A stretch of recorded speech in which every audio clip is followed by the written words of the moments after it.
Congressman Byron Donalds sits on the House Budget and Small Business Committee, and Congresswoman Kat Cammack is a member of the House Agriculture Committee.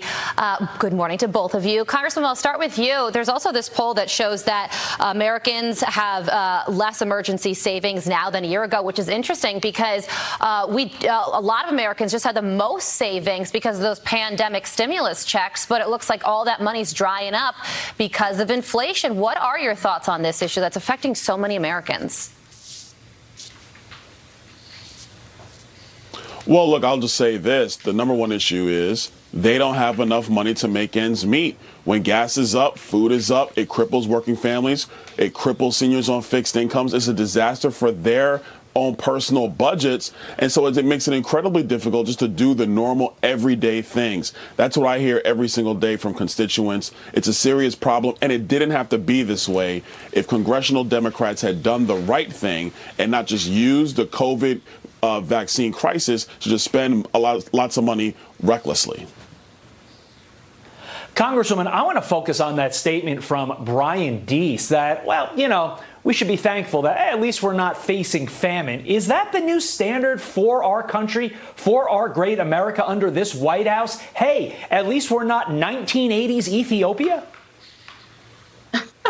You know, just when you think that the left in this administration can't get any lower, they managed to set that bar just a little bit higher, or in this case, lower. You know, if you are an individual making $50,000 annually, just to break even under the Biden administration, you now need to be bringing home over $62,000 a year compared to the $50,000 salary that you may have had under President Trump. That just goes to show how much of an impact these inflationary policies are having on everyday Americans. And let us be clear, when it comes to food security, that's national security. And when we see rising prices of fuel, that's impacting our food prices. Input costs like fertilizer and labor, which is nowhere to be found because the government keeps paying people to stay home, that is also contributing to the fact that our food prices are going up. Now, we already see that baby formula is hard to come by, and you would never think in America that that would be the case. But here we are, America in 2022 under Biden, and food supplies are getting scarce. Sign of things to come. Yes, sorry, Congresswoman and Congressman. What is Republicans' plan to tackle inflation? What needs to be done here? Number one, you got to pull out the excess COVID money. You have to get the government back to pre-COVID spending levels. And last quick point, we have to do something about the Federal Reserve. Make sure that they have one mandate of sound money. That is it. There you go.